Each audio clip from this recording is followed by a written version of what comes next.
Okay, 3, 2, 1. Hey, I'm Cheryl. I'm Maxine. This is First Cheque, part of Day One, the network dedicated to founders, operators, and investors. If you want to be a better early stage investor, this is the show for you. So TLDR, if you don't want to suck at investing, listen up.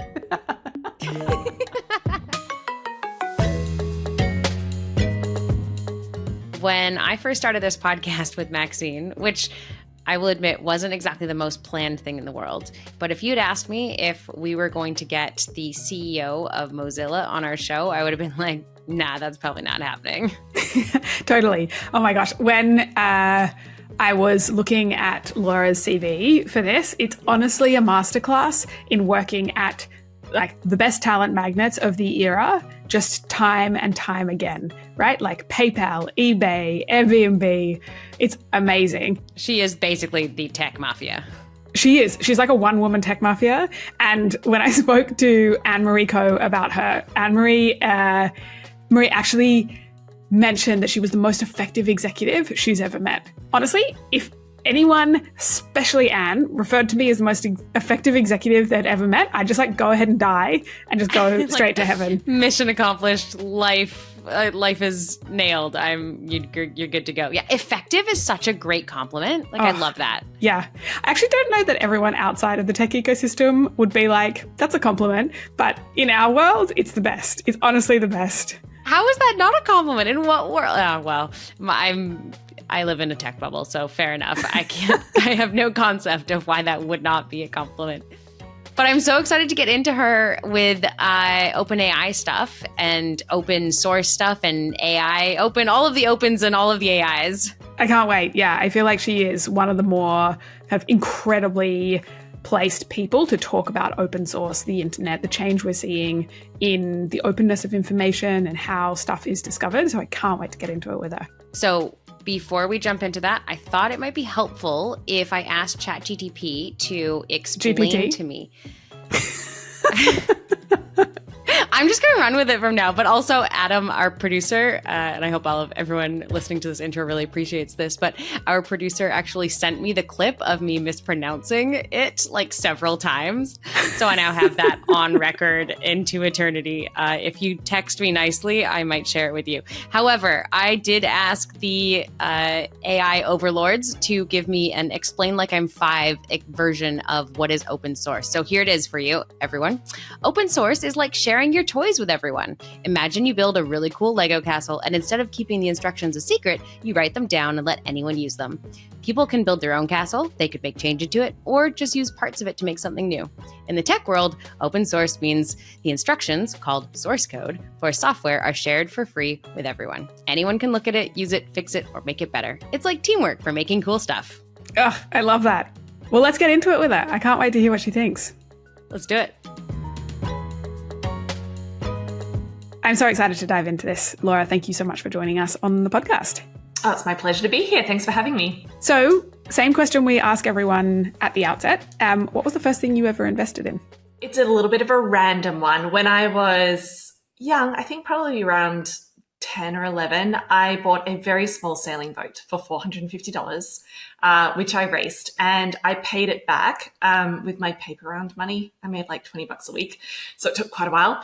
And yeah, so I bought a boat when I was 12 or so and paid it off for a while. And then I bought a bigger boat when I got bigger, which was about $1,200. And I paid that off with paper rounds and pocket money. And then, so by the time I was done with high school, I'd actually saved about $1,500, which is quite a lot of money. Wow. Which I was able to put a little bit later to a bigger boat. Not a bigger boat. No, that's the logical conclusion to the story. But no, I had a break from boats for a little while and went traveling. But I think that was a pretty good life lesson. And I was, crossing off every week $20 and adding up what I had left to pay off. But it was fun, and it kind of compounded over time. So I had a lot of money saved up by the time I was a teenager. Incredible. I love that. But also, follow-up question, who lends to a 12-year-old? My parents. Oh, right. Yeah, there was not much of a banking infrastructure for that particular type of loan. But I don't know if they trusted me, but I felt like they could take the money out of my bank account if they needed to. So there was some security there.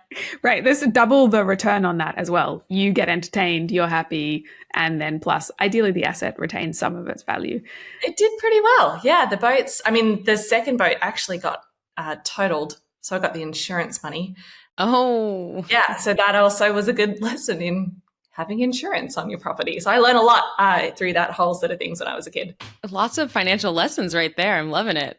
Mm-hmm. I love it. I love it. That's so good. So the thing I am so excited to get into today, I feel like open source is something that we hear a lot about in the tech ecosystem. It's a hot topic. Such Open a hot source, topic. so hot right now. Right. Again, it was for a while and then it wasn't so hot and it's like, it's hot again. Open source is back. I love it. Right. It's back. It's definitely back in black. So I'd love maybe as a starting point, obviously as the CEO of Mozilla being at the beating heart of the open source ecosystem, can you give us a bit of a 101 on what open source is and kind of how listeners should think about it? Yeah, open source is obviously a way of building and distributing technology, but it really started as a movement back in the 90s, in the early days of the internet. And it was a movement to try and make sure that software was accessible to all and that it was transparent and that it sort of built on collaboration. And it was free from restrictions. And there was a small group of people that got together and really started to define what open source meant and to start to build commitment and organization around it. And Mozilla was hugely influential in that time. I think particularly Firefox was a really breakthrough product, right? Like that was the first time that for a lot of people that they saw an open source alternative grow, be a fantastic product. Scaled tremendously, and the open source community played an extraordinary role in all of that. And the sort of fun backstory about why Mozilla and Firefox evolved was that in 97, Microsoft brought out Internet Explorer and they distributed it with the Windows OS. So if you got a Windows OS, you got Microsoft. And as you can imagine, they got pretty big market share. They launched in 97 and by 1999, they had 99% market share. Whoa. Wow. Whoa. I think I've seen one of those like charts where it goes through the years and shows the market share and how like it was like 100% EI and then it just like slowly shrank and then like others take over. It really was. And so what happened was Netscape was trying to compete with IE, with Internet Explorer. And they're like, we don't have that many engineers. So what they decided to do was to open source it. And they created Mozilla as a not-for-profit. And then in 2002, Firefox was launched. It was an incredible product, incredibly fast, really great, completely open source, a huge community of engineers co-building it. And by 2010, Microsoft was down to about 50% market share.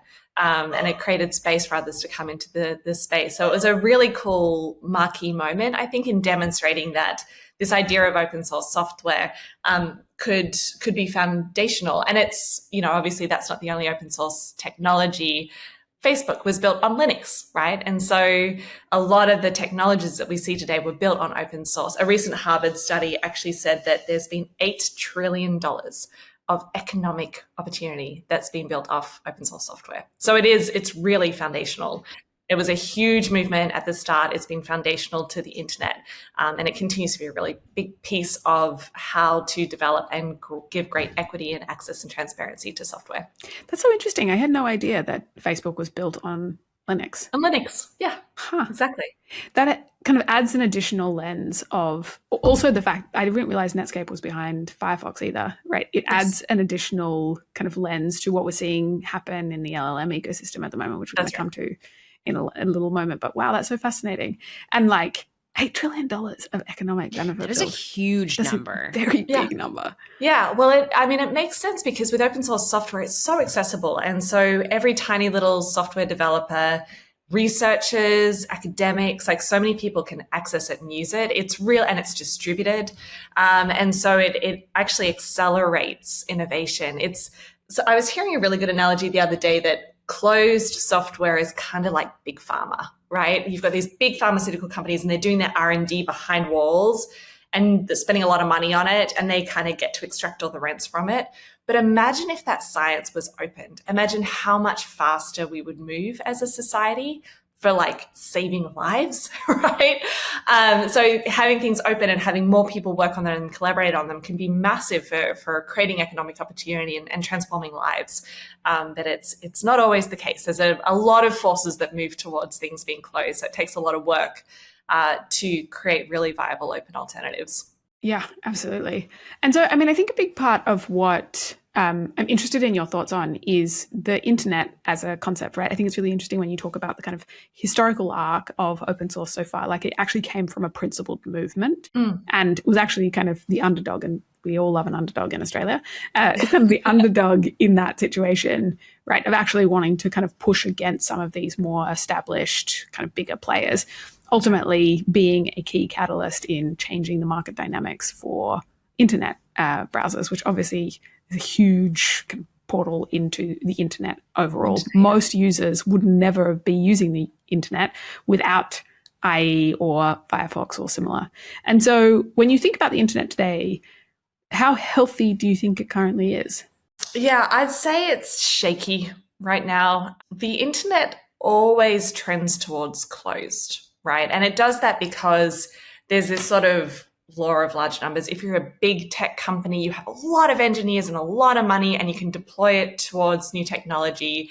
And it's better for you as a company to keep it closed, right? Because then you get to own it all and others don't access it, and you can make the most money out of it. And so that was sort of the first wave of the internet that we were able to address. And, there was so much good infrastructure built on the internet. And this is ongoing work around standards, interoperability, all that type of stuff. That is constant work. We spend a ton of time working with others on ensuring that the internet stays open. But, again, with AI, exactly the same thing's happening. You have a few massive companies with massive amounts of money. And, particularly in the internet, the amount of capital is such a differentiator because of the cost of compute, right? Like no one else can really compete with that. And so, again, we're trending to closed. And if you think of the world where Gen AI is very closed, that's pretty challenging. Like that's not a great world because you're not going to have transparency. You're not going to have equitable access. You're not going to have other people, fair competition.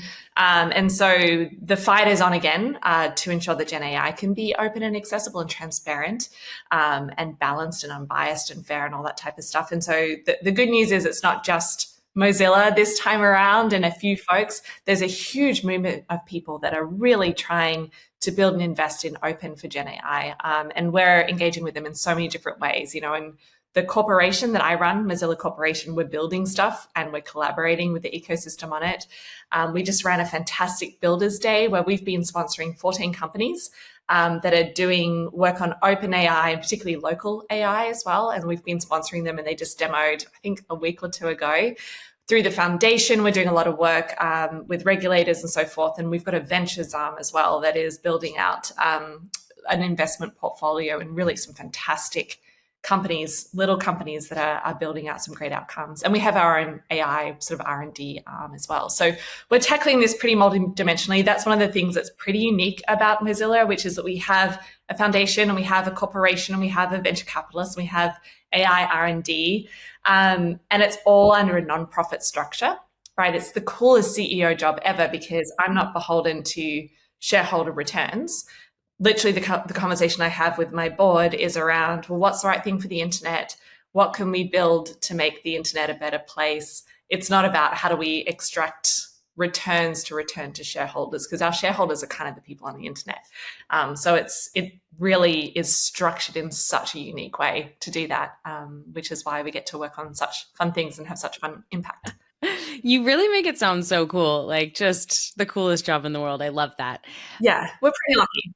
Yeah, maybe this is a silly question, but like people can't do work for free, right? So You're very much like, well, let's make sure we keep it open, and open source is like, this is what's best for society. But I guess my question is like, is like open source means free. So then are we just saying that everyone should just do the work for free? Like, is there a world where we can balance the business models around this and people can get paid for their time? Yeah, well, one of the cool things about open source is that there isn't an expectation for like it's quite a wild thing. Like a lot of people that contribute to open source contribute because that's what they want to do. It's like volunteering in the tech world, and so that's a huge piece of how it works. And it's there's been some really interesting studies done. I'll have to go back into the archives and find them for you about why people do that, right? How much time people are actually spending on open source and open source contribution and so forth. So there is a big element of it, which is just a community of people that care about the internet doing basically volunteer work to make a huge impact.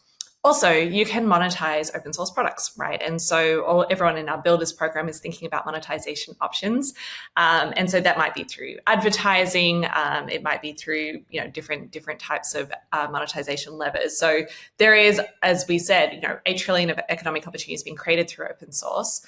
But that's, and for example, at Firefox, all of our work is open source and we pay our developers to do it. We just monetize it through search and advertising. So there is plenty of opportunities to create great products and to create great economics and fund. But a big part of the ecosystem is folks really doing great work because they care about the internet. And that's pretty extraordinary, actually.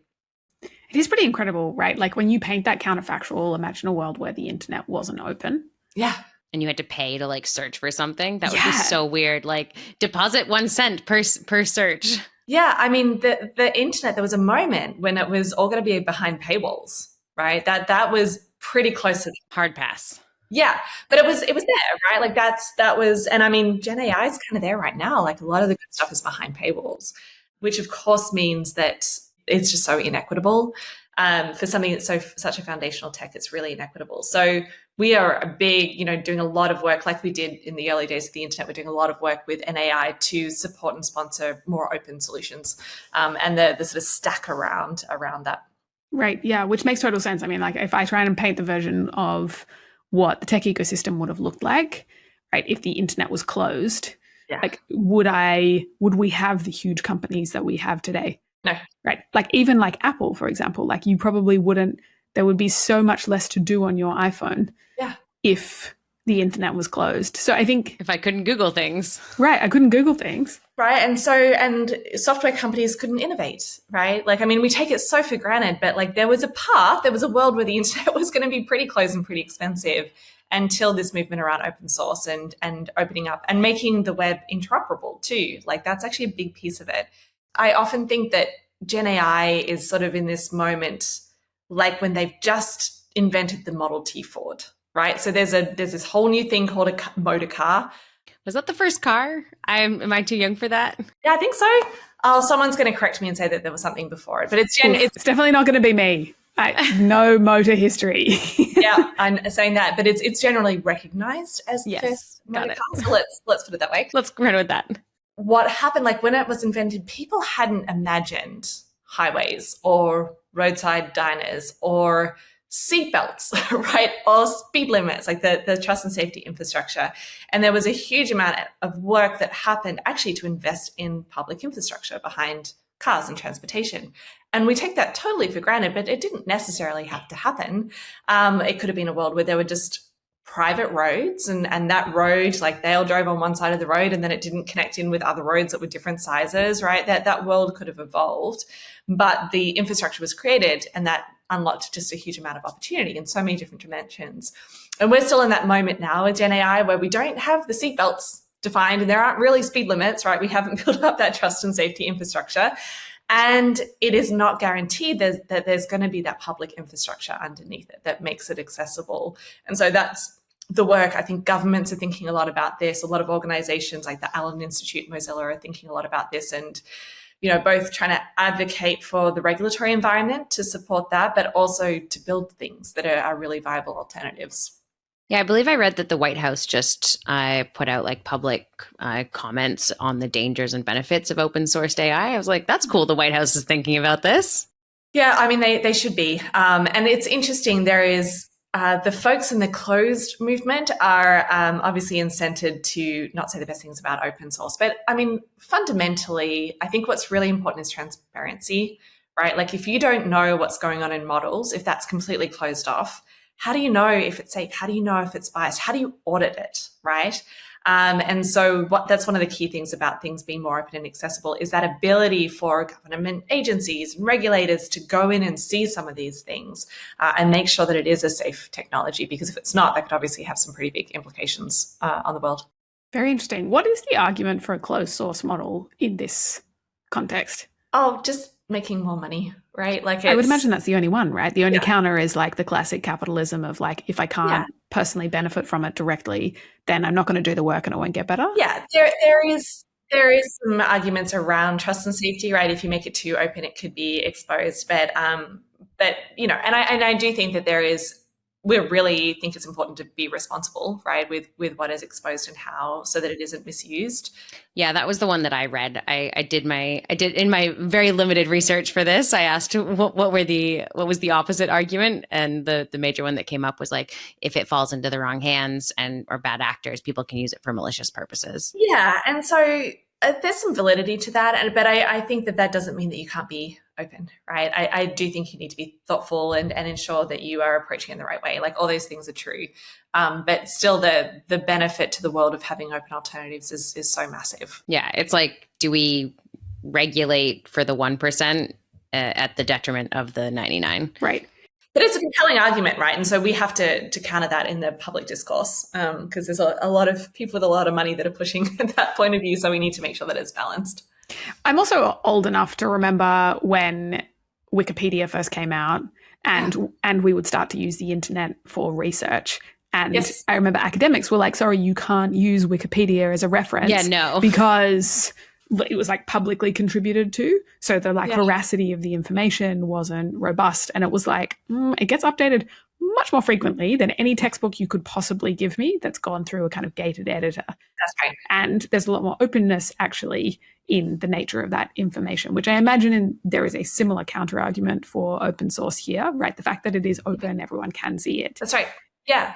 As things have changed. And like, academics and researchers can get in there and see what's going on and learn and advise, right? Like, that's massive. We really need all elements of the public sector. We need governments, we need researchers, academics, entrepreneurs, everyone to have access to this technology so that they can work on those edges and the fringes that are so critically important, right? You know, it's such a huge transformational technology, and you need so many people with so many different points of views thinking about it, getting in there, looking at the details of it. That's exactly what we need to push it forward, right? You don't want to, again, be in big pharma with the research just happening behind closed doors. The more open and accessible it is, it will just go so much further, faster in public benefit. Absolutely. And I mean, the kind of old adage is, for any of these kind of technological inflection points, you know, phase one is infrastructure building. And I think we are still very much in that. I think we've maybe just started phase two, which is the kind of app level, you know, innovation that we're starting to see people build on top of it. And then you do this kind of rapid rotation between infrastructure kind of polishing and then app polishing and then second order apps, and then you go back down. And we're right in the middle of all of that at Mozilla too. So we are, and I think it's really helpful to do them simultaneously. So we're working on big pieces of infrastructure, of supporting the tech stack. We're also working on things like developer tools, consumer agents that are sort of add-ons to the browser. And things like trust and safety. We've got this really cool bug bounty program where we're encouraging people to find flaws in some of the big Gen AI models. And, you know, it's obviously like white hatting that work. And so making sure that those get resolved safely. But what's really nice is we're also creating incentives for the next generation of technologists to get in there and to look for flaws and to think about safety. Because I think I was just speaking to the school that my kids are going to be going to here in Melbourne, because we just moved to Melbourne as a family. And they were talking a lot about what skills they need to help emerging workforce members in. And a lot of it is like, what is the source of this data, right? We will no longer be able to look at a photo and assume that it's real. There's just so much more we're already there, right? There's so much skepticism. And so that toolkit around how can I check that it's safe? How can I check the veracity? How can I search for bias? How can I sort of be thoughtful and informed around that is a good set of skills. And I think even more important in the world of Gen AI. And so I know some of the great schools around are trying to think about how do you educate those skills in that next set of people entering society in the workforce, which is a pretty interesting set of topics to be working on. That is so interesting. Man, like when I was in high school, it was like sports skills or life skills. You're good. I mean, it's I could talk about this for ages, but like if you think about the skill of synthesis, right? A lot of what you're learning at school is how to synthesize and write. Gen AI is pretty good at synthesizing and writing. So do we need that skill? What happens if we atrophy that What if we skill? teach prompting instead, right? Well, yeah, and that's really interesting. Like for 11th and 12th graders, they should absolutely be learning prompt engineering because that's going to be a critical skill for the next few years. But maybe the 7th graders, maybe that will be like so much easier by the time they get into the workforce. And so prompt engineering won't be as distinctive, but it will be some other skill. And so I think it's a super interesting set of things. But you know, for example, written synthesis might be easier, but what about verbal synthesis? You know, when you're in a meeting and there's a bunch of ideas and you pull that together and push it forward, you still have to have the synthesis skills, but you need to, maybe we'll learn it less because we're not doing it written as much. So I think that I sort of love looking at these things holistically. I think it's a great technology. I think it's going to have a ton of positive change, but it's always good to look at that counterfactual. What might we lose? Is that really an issue? How could you counter that in different ways, right? I think those are some of the most fun questions around thinking about the impact of Gen AI over generations, right? Absolutely. I think the thing I actually feel really hopeful for what Gen AI is bringing, like the efficiency, the kind of things that a single person can produce once they're proficient in the technology, also the pace at which it's moving, right? It's just very exciting. The thing I get a little bit kind of nervous about is the older generations where that pace of change is completely novel and the learning kind of gap for every year that they don't get up to speed just exponentiates, right? And I think actually in one of our previous episodes, Cheryl, you said your mum is starting to use it for knitting patterns. Not starting. My mom is like full on Chat GPT. And Cheryl has, we found out, I think last week or the week before, that Cheryl, for the full, like since November 30, 2022, Cheryl has been referencing it as Chat GTP. Oh, no.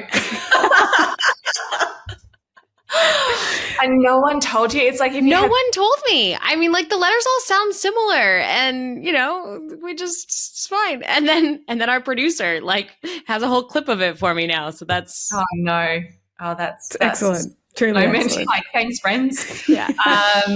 Yeah, look, I think that argument could be made for everything, though, Maxine, like mobile phones and computers and the internet. Like, I think there is always this isn't the only time we've had pretty rapid technological change, but I do think that some elements of it, like someone could listen to just a few words of my husband's voice and then synthesize it and call his dad and say, "Hey, Dad, I don't have any money. Could you send it to me?" That technology exists now. I'm pretty sure that scam is already happening. It's probably already happening. Yeah, because the technology exists, I'm sure it's happening. And so, again, like it's been the same with the internet and so forth. But I do think a lot about sort of trust and safety for kids and for the elderly, and how we can make sure that their information stays private. Mozilla thinks a ton about privacy. It's one of the core things that we care about on the internet. How does it stay private? How do they stay safe? How can they sort of safely still continue to enjoy the internet? And so but also I think ChatGPT could be or LLMs and so forth in general could be great, right? So with elder abuse, one of the biggest challenges is when someone is being scammed and there's that moment that they realize it might be happening. And there's a shame in going to trusted family members to say, "Oh, I think I made a mistake." But imagine if there was a chat bot that they could speak to. A robot. They could engage with. Don't need to feel shame if you're talking to a robot. Yeah. Mental health is another great one, right? Like being able to speak, have a conversation. And there are some actually pretty cool apps that are developing around mental health where people can kind of engage and talk about what is being challenged, and it will respond with actually pretty good empathy. I've used these and I'm like, I feel like someone cares, like it's pretty good. There's a couple AI companion apps that are just crushing it, like just growing like absolute wildfire, like printing money kind of growth. Yeah, exactly. So there's some, I think there's risks, but there's also opportunities. And I think, again, sort of tackling that holistically and systemically is really important. And again, making sure that all those folks have access to the great technologies through things like open source makes a big difference. Absolutely. Yeah. So what do you think in kind of this next era that we're stepping into? You've referenced it a couple of times here, but I'd love to kind of like specifically dive in on, we're going to do this dance between open source and closed source, I think, for the foreseeable future. Obviously, in the middle of the year, or maybe it was more like September, Meta came out and Mark Zuckerberg came out and said, made a stand with open source, launching Llama as an open source model. And Musk made his open source at the beginning of the year too, right? Oh, I don't know. Maybe, did he? Is Musk? Yeah, I think he made Grok. Was that the one? He made Yeah. XAI open source. I think he did it just to like piss off Sam Altman, though. So Yeah, I mean, the big irony of all of this is that OpenAI is not open. yeah, Musk said he would drop the lawsuit if they changed the name to Closed AI. Yeah, I think I recall that. Yeah, there's some of that playing going on. I think it's actually quite important to look at the definition of open source AI, because it wasn't super well defined. It's actually pretty tricky to define because, I mean, there's obviously model weights that could be open or closed. There's also things like the training data, like where does the data come from? What actually is the training data? That there's some challenges and some debate about, like it'd be good to show where it comes from, but should all of the data be exposed to everyone? Are there copyright issues? There's some sort of bumpiness around that.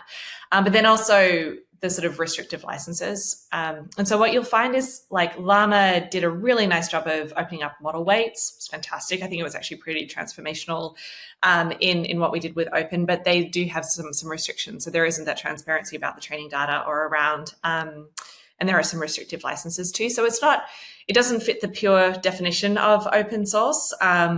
So I think there's work that they could do to make that better. And that stuff is really important, because if someone's building on that technology, they need to, it would be terrible if Facebook sort of scaled on Linux and then Linux turned around and said, actually, we're going to like totally mess up your business model and charge you for some pieces of this, right? Like that didn't happen to them because Linux is purely open source. So there is good reasons behind the definition, the sort of strict definitions of OpenAI. So we're hoping that folks continue to push more down that.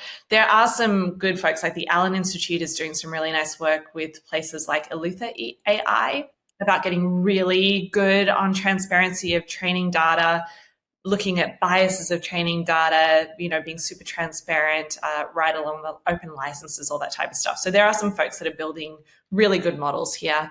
It's all on a bit of a spectrum, but the more open it is, I think the more that it unlocks the innovation and what we're hoping to see. 100%. So who's winning right now? Yeah, so I think if you there's a bunch of different ways you can measure winning, right? What's your way? Who do you think is winning?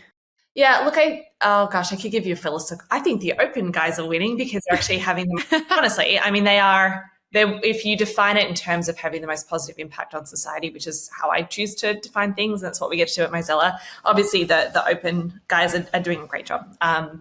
If you look at it purely in terms of performance or monetization, obviously you look at folks like OpenAI with the GPT-4 model or Google with Gemini. What about like the public sentiment? Who's winning public sentiment? Who's winning the public vote? I actually don't know how much the general public is following the open-closed debates. I'm like, well, maybe they will with this podcast. Yeah, that would be amazing. Let's just get this podcast out to everyone and we'll get them on Team Open. Look, it's so interesting, right? Because we have even just been talking about, can you imagine a world where the internet wasn't open? And we just take it so for granted. And so I don't know that there's general awareness of the challenges with closed, like what that could mean for the world. And so we try to do a lot of talking about that. So I think if the public knew what we were working on, and if they knew the challenges of closed and the benefit and the importance of open, of course they would vote Team Open. But I think we have a little bit of an awareness challenge. And again, we don't have the same marketing budgets as an open collective as some of the big guys. But, we're trying to influence through regulators, through researchers, academics, right? And trying to shift folks to really understand how important this battle is, because it is really important. Absolutely. I also think that there's a degree to which, while of course, like Meta's models aren't fully open, it is, I think, a really interesting strategic moment in the development of this ecosystem. It actually makes much more sense now that you've mentioned that like Mark built on Linux. I know he's very publicly extremely frustrated about Apple's closed source ecosystem, right? And having the forcing function of getting through kind of approvals to put stuff through the app marketplace. And so, it makes a lot of sense that he's kind of made this strategic move. But I think the presence of that strategic move, actually from a game theoretic perspective, means that it's really hard to compete with free. Right, as a business model, very tough to compete with free. So it puts downward price pressure and downward pressure on the walls. Oh, it's very smart. Yeah, no, it is. It is. I do think the Facebook team really genuinely cares about open in lots of different ways. They've got some fantastic folks on their team like Jan LeCun who are really amazing advocates, and it's a very smart business move. Those two things can be true, and that's actually what's cool about Firefox too, and Mozilla Corporation is we are 100% about making the internet a better place. Like, it's not just our mission, it's actually embedded into our entire infrastructure.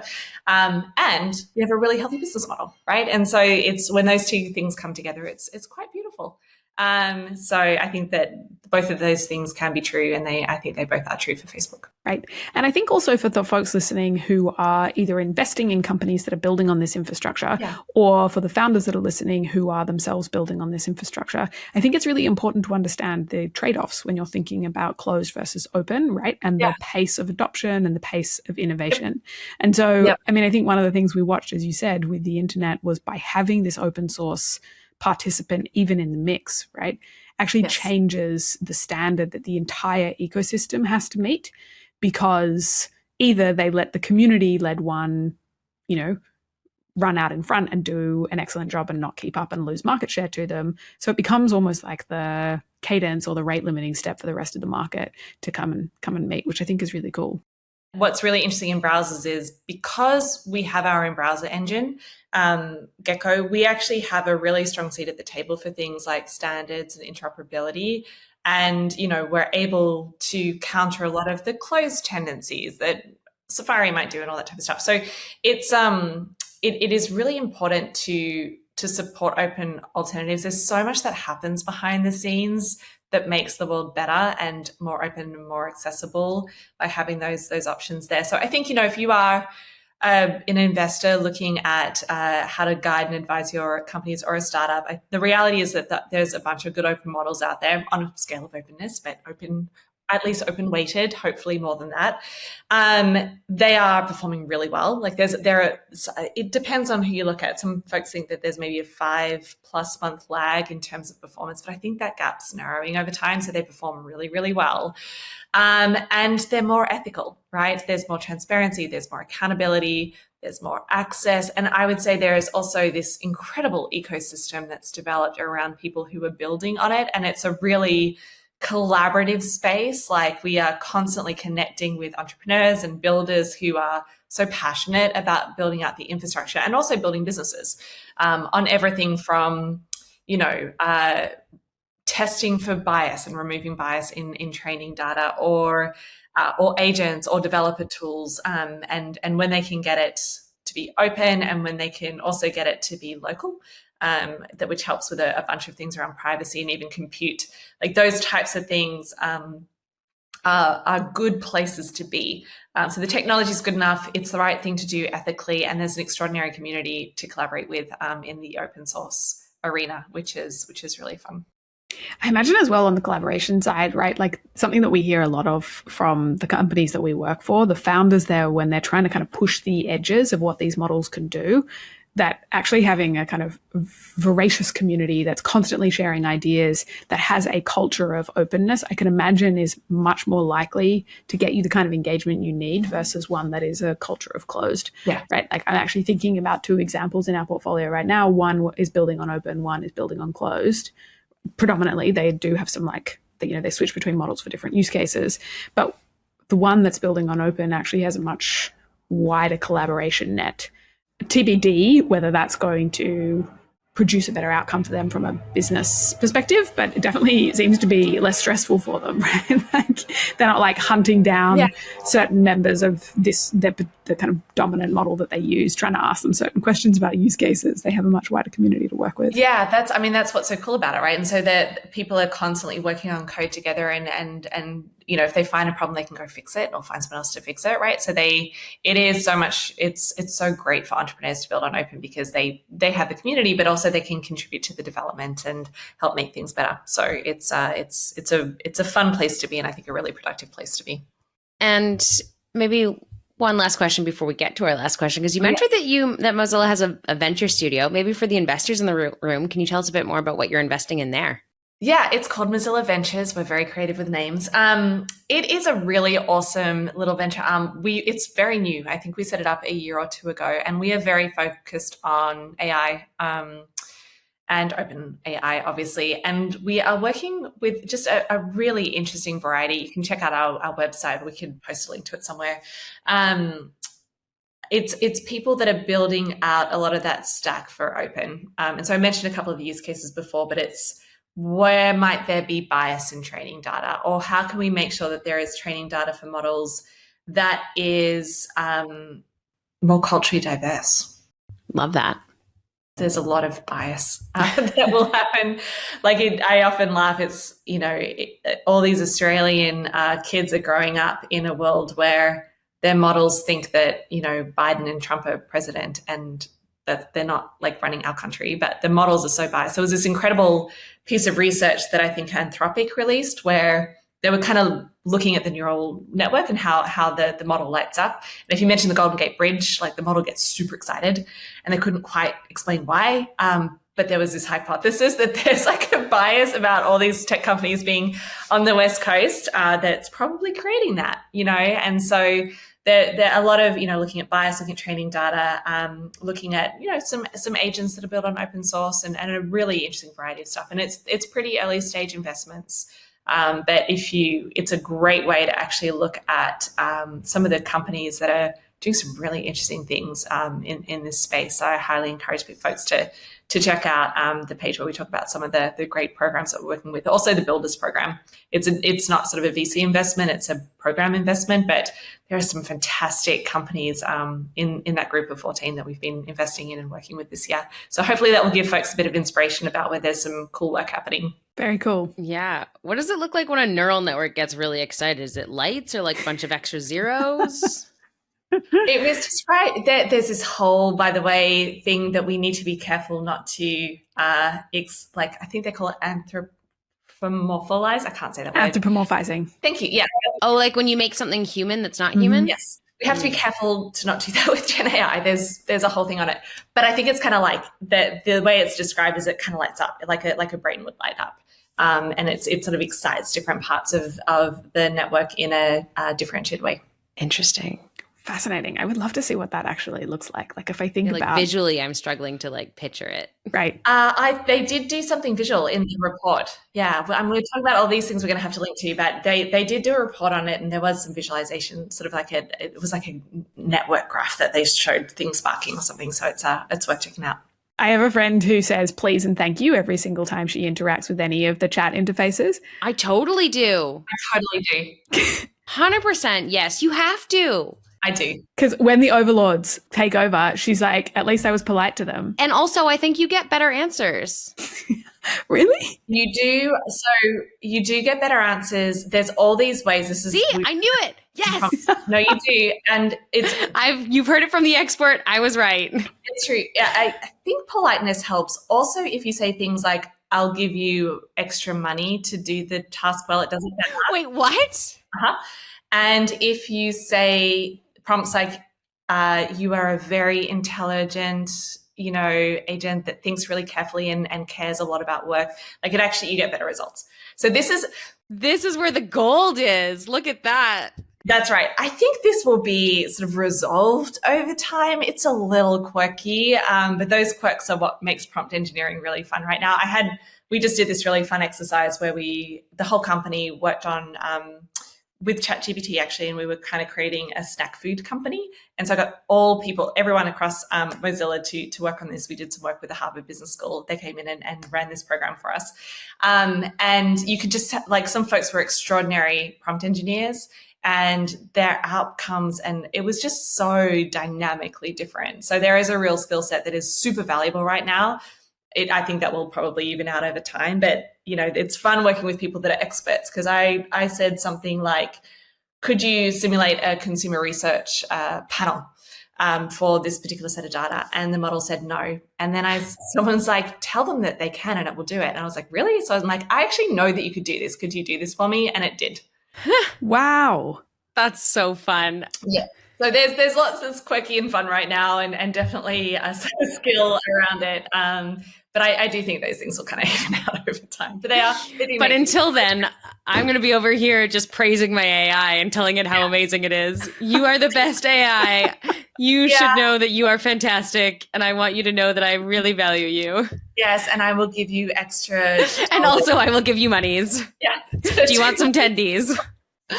Yeah, it's quite fun. I also think like our children are listening, so I'm always very polite to Siri. I say please and thank you, because I think, I want to model politeness, because I think if kids see us being rude and direct all the time, that's not the best role modeling. So, there's the argument that the AI overlords, once they obviously take over the world, we don't want them to be rude back to us, right? Correct. That's I think a bit of a stretch, but for me at least, it does demonstrably improve the quality of results, and I think it's good role modeling. I think it's always good to be polite. Right. I don't know. I'm trying to teach my 2-year-old manners right now, and so it's a lot of pleases and thank yous, because she has a lot of demands. Yes, at that age, so many. Mainly demands. Okay. Mainly demands. Can you ask nicely? Yes, I'll do that. Yep. Oh, another one? Yep. Okay. Can you ask nicely, though? Yeah. You're a broken record. It will sink in eventually. What you find, though, is that they're still rude at home, but they're so polite when they're out with others. And I'm like, if that's the case, then cool. Like, mission accomplished. That's really all I'm doing this for anyway. I don't want to be judged as a mom if my kid's rude out of the house. Exactly. Like, these people come up and they're like, your children are so polite. I'm like, are they? That's great. You. So that's when you know. It must be all that role modeling I did with the AI. With AI, exactly. Oh, incredible. I feel like we could riff on this all day, but you have an entire corporation to run and models to build. So very sadly, asking the last question that we always ask people, which is, what is the biggest big cojones moment you've had, a moment where you felt really brave? You know what? I actually really struggle whenever anyone's like talk about a big risk. I very much struggle with this because I don't think of things that way. Like someone will say, but that was risky. And I'm like, it didn't really feel that risky to me because I can't imagine having done it a different way, right? And so there's something in my wiring that makes this particular question pretty hard to answer. There was an example. I was at a company for a little while, and they had this weird incentive set up in terms of what the founders of the company were incented around, and they were about to make some really dumb decisions, and no one else was telling them that they're about to make really dumb decisions. And I told them that they were about to make really dumb decisions and spent quite a lot of time with them on it. And I was very junior at the time. And everyone sort of said, that was so brave that you stood up and you did that. And I was like, but I couldn't not, right? Like that, I can't imagine it sort of would feel riskier to not have done that. So I do struggle with this one a little bit. I'd say a recent example though is I just moved my whole family from the US to Australia. That's some kahunas. That sure is. Oh, and a dog. Especially as the CEO of Mozilla. Yeah, I was up at 3 a.m. this morning for a board call, so the time zone is gnarly. But that was a big one, right? Because it's so, I don't think there are things you can do that can influence your family more than an international move, right? Everything changes. And I didn't want to mess them up. And it was a huge amount of work in logistics while running the company simultaneously. The hardest part was getting my 17-year-old dog across. That's a surprisingly hard thing to do. But he made it. He made the flight and he made quarantine, and he's here now. Oh, good. I think that was a big leap. Again, it's a bit tricky because I can't imagine not doing it, right? It was clearly the right thing to do. But it's, I think I'll look back and look at that decision as one of the most formative things that we did as a family. So 100%. Yeah. And I mean, that quarantine for dogs, even though I think it's only like 10 days, right? At 17, days. That's savage. Yeah. We were either going to really, really regret the decision or really not. Like it felt risky. But luckily he thinks he's a puppy. He's a very energetic little dog, and he loves Australia. He thinks this is the best move ever. There's so many birds to chase, and he gets to go down to the beach and hang out a lot. So his life has improved then. His golden years in the right place. So in retrospect, totally the right decision, but we were not sure if we were making the right decision for sure. Yeah, that one is a really brave one, the like picking up and moving. I think just being part of a family as a parent, right, you are responsible for so many other people and just taking that all on your shoulders. Obviously, as a CEO, you have a similar level of responsibility over a larger group, but it hits different. So I think that one's a really great example. Yeah, no, I mean, it's a good analogy though. Like I think people often talk about, it's lonely at the top, all that type of stuff. What I experience the most is just that weight, that the decisions I make have such a huge impact on people's lives, and at Mozilla on the internet as well. And I really don't want to mess it up. And it is ultimately all on me, right? Like I think that there's tons of delegated. I've got an extraordinary team. We've got fantastic people. I've got a great board. All those things are true. But ultimately, if we make the wrong call, that's on me, right? That's my responsibility and my accountability. And that's a lot. It's a lot in hard times. You just constantly feeling like you are carrying the load of everyone all the time. And it's the same, running a family, right? Like, it's as kids have tough days at their new schools or whatever it happens to be, you're like, oh, I did this to you. I'm so sorry. But it'll work out for the best. I have a lot of confidence in that. So me too. I mean, I'm biased, but I think Australia is an amazing place, so good choice. Yeah, big spiders. Big spiders. Pretty awesome. Thank you so much for joining us, Laura. This was the best. Thanks. Yeah, it was great. Laura. Thanks.